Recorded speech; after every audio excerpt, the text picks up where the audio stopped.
RTP. Le damos la bienvenida al doctor David Rodríguez Icaza, que nos acompaña nuevamente aquí en RTP. Bienvenido, doctor, un gusto volver a saludarlo. Igual, buenos días Larisa, buenos días César, Astrid y doctor, abogado qué gusto Varas. tenerlo aquí. Está desconcentrado. Y buen día a la numerosa audiencia de RTP. Siempre es grato, como decía César, volver a casa. Doctor Rodríguez, ¿cómo ve usted la coyuntura jurídica y política del país que están tan entrelazadas? Realmente a puertas de una elección entre dos candidatos realmente de lo que las últimas encuestas reflejan, ¿no? Como nunca antes me parece a mí que las campañas políticas entre el candidato presidente y la persona que va en segundo lugar, según los últimos sondeos de opinión, ha puesto al país en una encrucijada que hace mucho tiempo no la teníamos. Y todo esto en medio de un forcejeo constitucional, ¿no? En donde la Corte Constitucional ha tenido una no adecuada participación en cuanto a la celeridad en los pronunciamientos que debió emitir para un poco ordenar las situaciones que se estaban derivando de la forma en que el candidato presidente estaba llevando su campaña.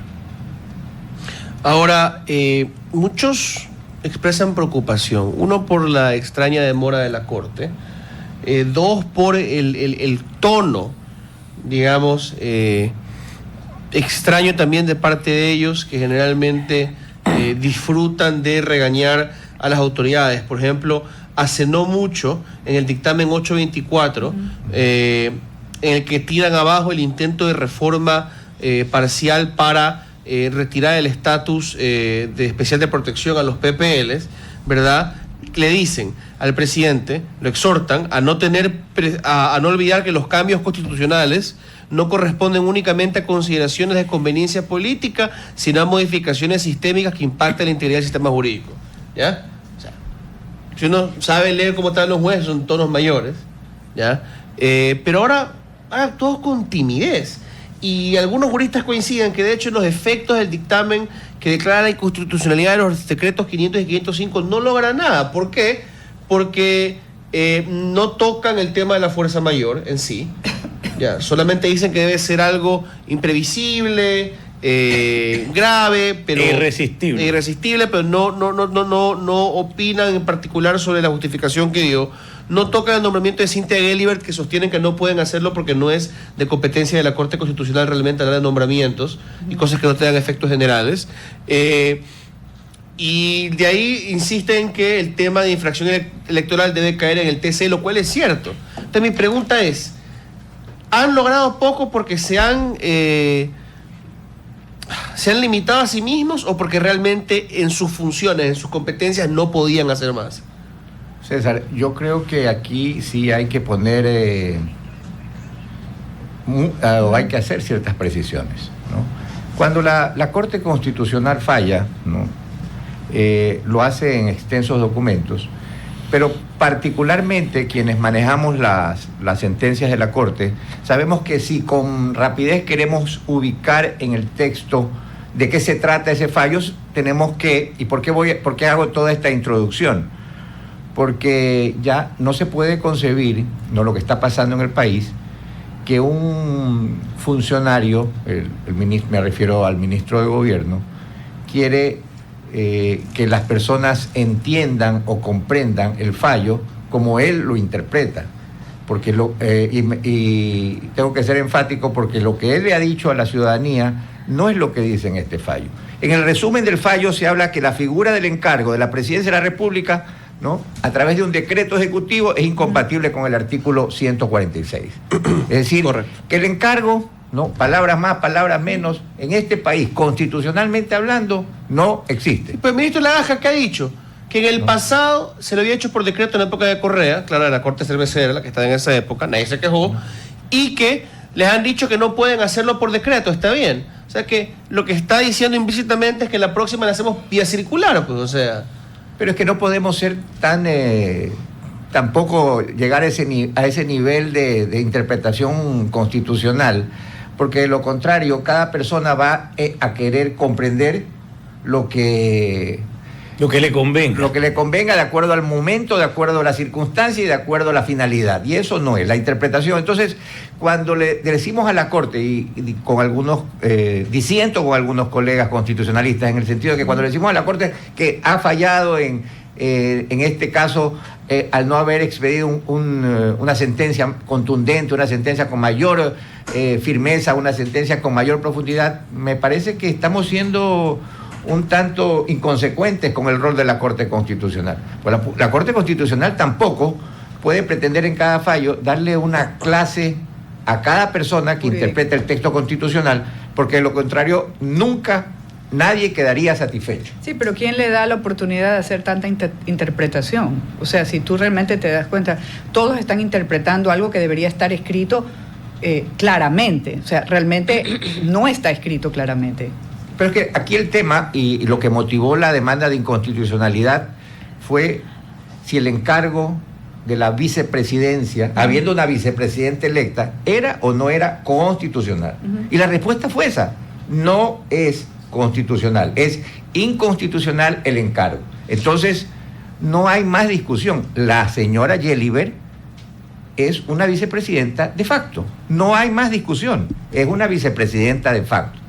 Porque la forma en la que por decreto ejecutivo se le encargó la vicepresidencia de la República, habiendo una vicepresidenta democráticamente electa, es incompatible con lo que dice el artículo 166, que establece que ante la ausencia del presidente, la persona que tiene que ocupar la ausencia temporal, porque hay que decirlo, la ausencia temporal del presidente, la persona que tiene que ocupar esa dignidad, esa magistratura, es la vicepresidenta. Ahora, ¿cómo se actúa después de que se haya declarado ahora en rebeldía la vicepresidenta constitucional? Está declarada en rebeldía. O sea, sigue sin ¿Pero tener... declarada en rebeldía por quién? Por el mismo ejecutivo, por el mismo presidente, porque no cumplió con su salida hacia la designación que se le dio. Sí. Ella no se fue. ¿Cómo ahora interpretar ahora este entuerto? Porque definitivamente tenemos que ser muy sinceros. La Corte manejó sus tiempos, dio su veredicto justamente al final de la campaña, cuando el presidente realmente no le interesa ya pedir más licencias. Entonces, llegó justo a tiempo, digamos que fue una coincidencia. Pero ahora declarar en rebeldía, ¿para qué? Si no va a encargar el mandato. Es que después de esta declaratoria de inconstitucionalidad, ¿no?, le guste o no le guste, el presidente de la República le va a tener, ¿no?, va a tener que, de acuerdo a lo que dice el fallo, entregar cada vez que pida licencia. Sí, pero ya no necesita licencia, ya el presidente O sea, si hay una segunda vuelta, tendrá que llamar a la vicepresidenta y entregarle Ok. Entonces todavía la sigue desconociendo. Ahora va a coger, o sea, no va a coger, se acoge a... ¿Qué va a pasar en la segunda vuelta? ¿Qué nos van a decir los asesores? Y cuando usted me decía, Astrid, lo de la rebeldía, pensé que se refería a lo que había ocurrido el día de ayer en el Tribunal Contencioso Electoral, que también fue declarada en rebeldía porque no asistió, donde también los tiempos ahora son mucho más ágiles, por lo que veo, para la tramitación de esa causa que le están siguiendo a la vicepresidenta. Y dejó bien claro: yo no soy ni partidario, no soy adepto a la vicepresidenta, yo soy partidario de la Constitución y de la vigencia de la Constitución, porque si no, en este país nunca vamos todos a respetar el orden constitucional. No tenemos aquí en el Ecuador, no hay una constitución de cartón, no hay una constitución de cartón, hay una constitución de 444 artículos que tenemos que respetar, porque de lo contrario, este país, bendito país, con maravillas de la naturaleza, no avanza, no avanza. Esta constitución, acuérdense, estimados contertulios, le costó más de $100 millones al Ecuador. Más de $100 millones. ¿Cuántas escuelas, cuántos hospitales, medicinas que se dejó? Porque se invirtió en esa sede en Montecristi, se invirtió en la Asamblea Constituyente, se invirtió en un referéndum posterior para que la apruebe el 70% de los ciudadanos, y ahora resulta que la Constitución no sirve para nada.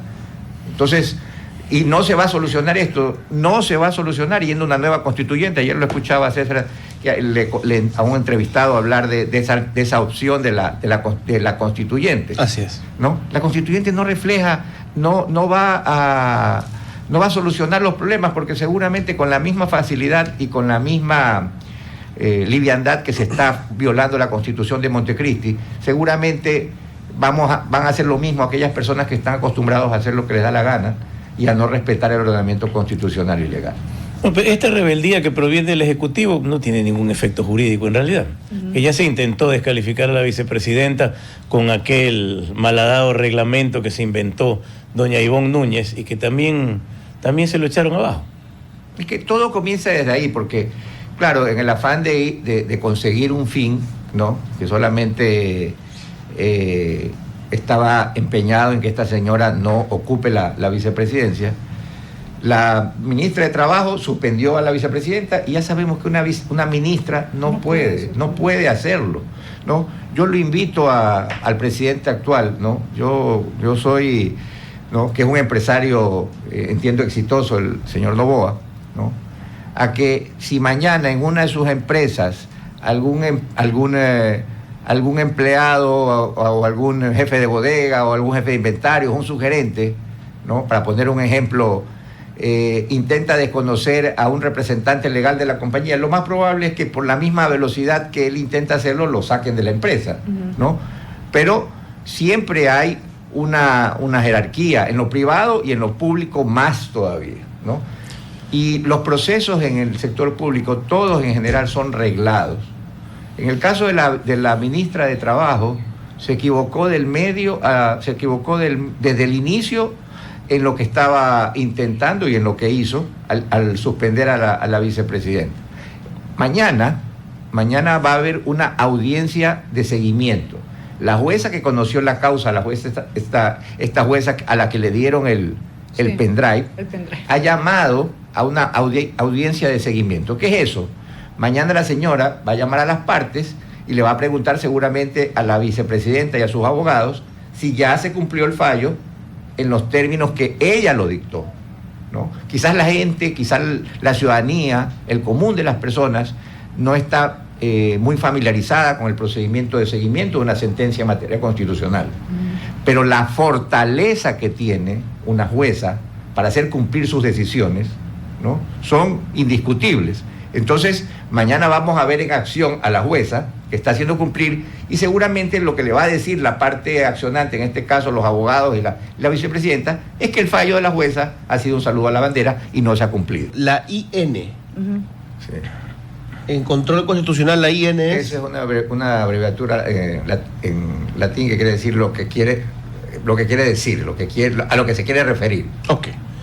Gracias por educarme, doctor Rodríguez. Lo usan mucho en los fallos. Entonces, en conclusión, el decreto, esto es el voto salvado de Enrique Herrería. El único. Ajá. El decreto no es objeto de IN, pues identifica plenamente a sus destinatarios, produce efectos directos y agota su existencia a su cumplimiento. Más bien, el decreto es un acto administrativo con efectos individuales, cuya naturaleza corresponde ser revisada a través de otras garantías jurisdiccionales. Y más adelante sus conclusiones. Para empezar su análisis de ultraactividad, la sentencia de mayoría sostiene que el decreto está derogado.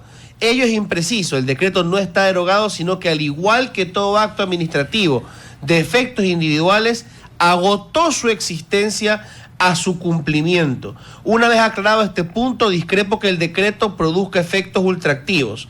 Como fue mencionado en el párrafo ut supra, el decreto venció el 12 de enero de 2025. Si el fundamento de demandas que el presidente encargó la presidencia a la señora Cynthia Gelibert, dicho encargo terminó el 12 de enero. En tal sentido, incluso si el decreto fuese inconstitucional, los efectos contrarios a la Constitución habrían cesado. Ese es el argumento de Enrique Herrería. El doctor Herrería en su voto salvado, ¿no?, hace toda una... que también en el voto de mayoría, porque hay un voto de 5 vocales Hay 2 votos concurrentes y un voto salvado, que es un voto en... 6 de la seis, mayoría, 2 concurrentes y uno. En total son salvado. los 9, ¿no? Y para la audiencia, el voto concurrente es básicamente, estamos de acuerdo con la parte final, con la conclusión, con el fallo. pero lo argumentamos de manera Sí, distinta. exactamente. Muy bien, César Pasa. conoce perfectamente. Es que le está terminando su cursillo de constitucionalismo. No, está muy bien, ¿no?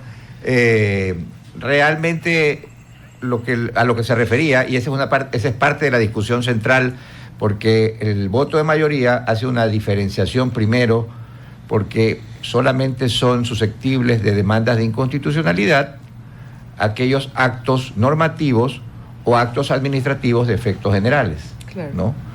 Es decir, aquellos que producen consecuencias jurídicas para un universo de personas, lo que se denomina erga omnes, ¿no? Para todo un conjunto, un conglomerado social, un conglomerado de personas. Entonces, ese análisis lo desarrolla para poder fallar en la demanda, lo desarrolla el fallo de mayoría, pero veo que el doctor Herrería no está convencido, y esa es una de las razones para apartarse del voto de mayoría, por las cuales él vota de forma salvada. RTP